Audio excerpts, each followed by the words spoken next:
ତ ସୁଭଦ୍ରା ଯୋଜନାର ଯେଉଁ ହିତାଧିକାରୀମାନେ ପ୍ରଥମ ଦ୍ୱିତୀୟ ଏବଂ ତୃତୀୟ କିସ୍ତିର ଟଙ୍କା କୌଣସି କାରଣବଶତଃ ପାଇନଥିଲେ ସେମାନଙ୍କୁ ଆଜି ରାଜ୍ୟ ସରକାରଙ୍କ ତରଫରୁ ପୁଣି ଥରେ ସୁଭଦ୍ରା ଯୋଜନାର ସହାୟତା ରାଶି ମିଳିବା ପାଇଁ ଯାଉଛି। ତେଣୁ ସୁଭଦ୍ରା ଯୋଜନାର ବର୍ତ୍ତମାନ ସୁଦ୍ଧା ଯଦି ଆମେ ଦେଖିବା ସାରା ରାଜ୍ୟରେ ବହୁତ ଜଣ ହିତାଧିକାରୀ ବିଭିନ୍ନ କାରଣ ପାଇଁ ପ୍ରଥମ ଦ୍ୱିତୀୟ ତୃତୀୟ ଏବଂ ଚତୁର୍ଥ କିସ୍ତିରେ ଯେଉଁ ଟଙ୍କା ଆସିଥିଲା ସେହି ଟଙ୍କା ପାଇବାରୁ ବଞ୍ଚିତ ହୋଇଥିଲେ ଏବଂ ସେମାନଙ୍କ ମଧ୍ୟରୁ ରାଜ୍ୟ ସରକାରଙ୍କ ତରଫରୁ ବର୍ତ୍ତମାନ 1,23,849 ଜଣ ହିତାଧିକାରୀଙ୍କୁ ଆଜି ସୁଭଦ୍ରା ଯୋଜନାର ସହାୟତା ରାଶି ମିଳିବା ପାଇଁ ଯାଉଛି।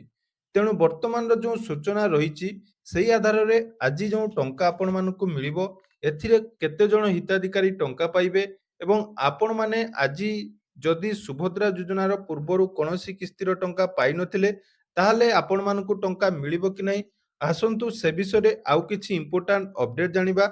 ତା ସହିତ ଆଜି ଯେଉଁ ଟଙ୍କା ଆସିବ ଆପଣମାନେ କେତେବେଳେ ଟଙ୍କା ପାଇବେ ସେ ବିଷୟରେ ମଧ୍ୟ ଡିଟେଲ୍ସ ଜାଣିବା। ତା ପୂର୍ବରୁ ଯଦି ଚ୍ୟାନେଲକୁ ପ୍ରଥମ ଥର ଭିଜିଟ୍ କରିଛନ୍ତି ଭିଡ଼ିଓକୁ ଲାଇକ୍ କରିବେ, ଚ୍ୟାନେଲକୁ ସବସ୍କ୍ରାଇବ୍ କରିବା ସହିତ ପାଖରେ ଥିବା ବେଲ୍ ଆଇକନକୁ କ୍ଲିକ୍ କରି ଅଲ୍ରେ ସେଟ୍ କରିଦେବେ। ତ ଦେଖନ୍ତୁ ସୁଭଦ୍ରା ଯୋଜନାର ଯେଉଁ ଆଜି ଟଙ୍କା ଆପଣମାନଙ୍କୁ ମିଳୁଛି ଏଥିରେ କୋଉମାନଙ୍କୁ ଟଙ୍କା ମିଳିବ ସେଇଟା ଆପଣମାନେ ପ୍ରଥମେ କନଫର୍ମ ହେଇଯାଆନ୍ତୁ, କାରଣ ବହୁତ ଜଣ ଯାହାକି ଭାବୁଥିବେ ଯେ ସୁଭଦ୍ରା ଯୋଜନାର ଆଜି ସମସ୍ତଙ୍କୁ ଟଙ୍କା ମିଳିବ କିନ୍ତୁ ଆଜି ସବୁ ହିତାଧିକାରୀ ମାନେ ଟଙ୍କା ପାଇବେ ନାହିଁ, କାରଣ ସୁଭଦ୍ରା ଯୋଜନାର ବର୍ତ୍ତମାନର ଯେଉଁ ଅପଡେଟ୍ ରହିଛି ସେହି ହିସାବରେ ଯଦି ଆମେ କଥା ହେବା ତାହେଲେ ଯେଉଁ ଅପଡେଟଟି ରହିଛି ଦେଖନ୍ତୁ ଆଜି ଯେଉଁ ଟଙ୍କା ଆପଣମାନଙ୍କୁ ମିଳିବ ଯେଉଁଥିରେ ପ୍ରଥମ ଦ୍ୱିତୀୟ ଏବଂ ତୃତୀୟ କିସ୍ତି ପାଇନଥିବା ମହିଳାଙ୍କୁ ସୁଭଦ୍ରା ସହାୟତା ପ୍ରଦାନ କରାଯିବ।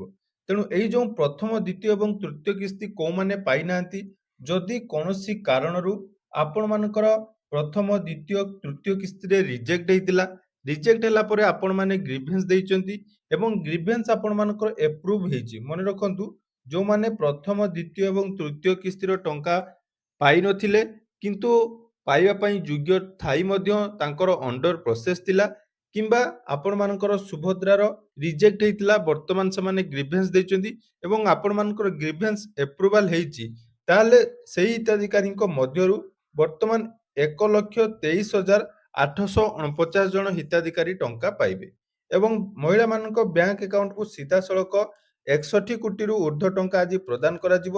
ତେଣୁ ଆଜି ଦେଖନ୍ତୁ ଉପମୁଖ୍ୟମନ୍ତ୍ରୀ ପ୍ରଭାତୀ ପରିଡ଼ା ଯୋଉଟାକି ଟ୍ୱିଟର ହ୍ୟାଣ୍ଡେଲ ମାଧ୍ୟମରେ ଏଠି ଆପଣମାନଙ୍କର ପୋଷ୍ଟ କରିଛନ୍ତି।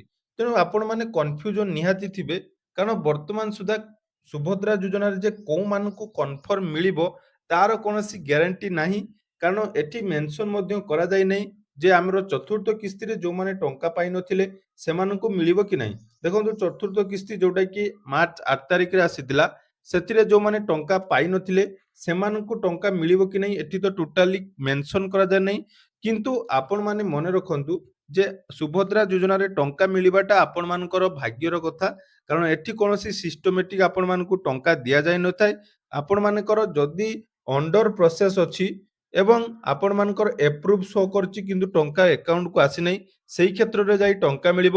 ଯେଉଁମାନଙ୍କର ରିଜେକ୍ଟ ହେଇଛି ବା ଯେଉଁମାନେ ନୂଆ ଆବେଦନ କରିଛନ୍ତି ସେମାନଙ୍କୁ ଆଜି ସୁଭଦ୍ରା ଯୋଜନାର ଟଙ୍କା ମିଳିବ ନାହିଁ। ତେଣୁ ଆଜି ଦିନ 12ଟା ସୁଦ୍ଧା ଆପଣମାନଙ୍କ ଆକାଉଣ୍ଟକୁ ଏହି ଟଙ୍କା ଆସିବ ଯଦି ଆପଣମାନେ ପ୍ରଥମ ଦ୍ୱିତୀୟ ଏବଂ ତୃତୀୟ କିସ୍ତିର ଟଙ୍କା ପାଇନାହାନ୍ତି। ତେଣୁ ଆପଣମାନଙ୍କର ଷ୍ଟାଟସ ଆପଣମାନେ ଚେକ୍ କରିନିଅନ୍ତୁ।